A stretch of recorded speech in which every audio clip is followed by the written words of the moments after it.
Napaisip ka ba bakit may mga taong ayaw dito sa Canada? Bakit may mga taong nagsisi sila nang makarating sila dito? Sa kabila ng marami din namang nangangarap na makapagtrabaho at makarating at maranasan ang buhay na meron sa Canada. May napanood ka na sigurong kababayan natin na mas pinili ang lisanin ng Canada at lumipat sa ibang bansa na mas komportable sila. Sa bidyong ito ay babahagi namin ang aming opinyon at karanasan ng paninirahan dito sa Canada. Sino ba naman ang gugustuhin mamuhay sa isang bansa kung saan napakamahal ng cost of living, mahal ang renta ng bahay, mahal ang bilihin, at iba't ibang lahi ang makakasalamuha mo? Sabihin na nating malaki ang sasahurin mo, pero sa taas ng cost of living, kaunti na lang din ang matitira sa'yo. Idagdag mo pa ang mataas na tax na hindi mo matatakasan. Bawat kilos at gastos mo may kaakibat na tax. At halos karamihan ng mga bagay dito ay mayroong insurance, kagaya ng bahay at ng iyong sasakyan. At kung ang mga properties nga natin ay may mga insurance, tayo pa kayang mga tao? Siyempre, dagdag din yan sa ating expenses. Sabihin na natin kakayanin mo lahat ng expenses at cost of living, pero kakayanin mo kaya ang winter dito? May mga lugar dito sa Canada na bumabaksak ang temperatura ng hanggang -40. Katumbas iyon ng 3 beses na lamig ng freezer. Kagaya ngayon na ang season ngayon ay fall o autumn. Taglagas na. Ilang linggo na lang ay papatak na ang yelo. Mahirap kumilos kapag winter.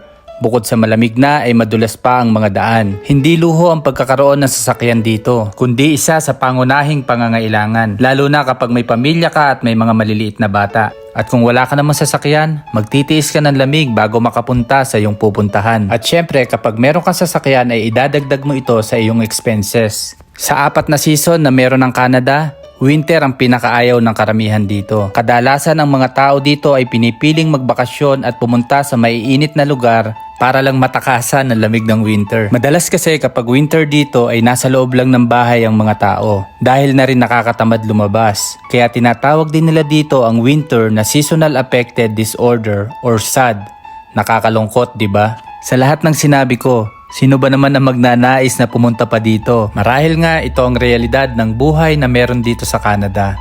Paano kung sabihin ko sa iyo na may mga kababayan din tayo dito na masaya at kontentong namumuhay sa kabila ng lamig ng winter at taas ng cost of living? Isa kami sa pamilyang masayang namumuhay dito. Pinangarap namin at ipinagdasal namin na makarating sa bansang ito. Oo, malaki ang tax pero sulit dahil ginagamit ng gobyerno ng maayos bawat sentimo. Pupunta ka sa klinik o ospital na di nag-aalala kung may pangbayad ka. Dito rin sa Canada, pwede mong makasama ang iyong pamilya. Pwede kayong magsimula ng panibagong buhay. Hindi namin sinasabing madaling magsimula ng buhay dito sa Canada. Kahit mayayaman at professional na sa Pilipinas ay nahihirapang mag-umpisa dito. Hindi namin masasabing mayayaman at matatagumpay na kami. Pero kung sa bakit masaya at kontento kaming namumuhay dito sa bansang Canada, bawat desisyon ay pinagdarasal at inihihingi namin ng gabay sa ating Diyos. Planuhin nyo ang bawat takbang lalong-lalo na ang mga gastusin o ang mga expenses. Naiintindihan namin na hindi biro ang manirahan dito sa Canada. Pero sa tamang mindset at wastong disiplina, malay mo balang araw masasabi mo ring masaya akong naninirahan dito. So sa tanong na kung bakit may mga taong ayaw dito sa Canada, masasabi naming iba-iba kasi tayo ng kapalaran at ng kagustuhan.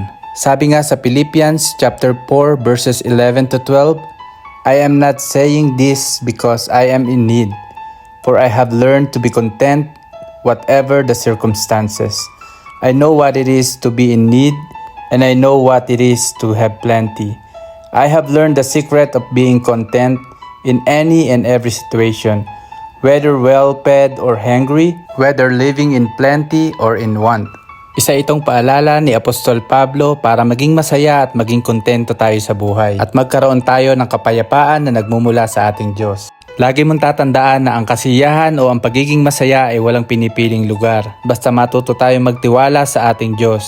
Sabi nga sa Proverbs chapter 3 verses 5 to 6, Trust in the Lord with all your heart and do not lean on your own understanding. In all your ways, acknowledge Him, and He will make straight your paths. Wala namang perpektong buhay, pero kung susundin natin ang kalooban ng Diyos, siguradong magiging masaya ang ating buhay. Basta't lagi ka lang magtiwala at humingi ng gabay sa ating Diyos.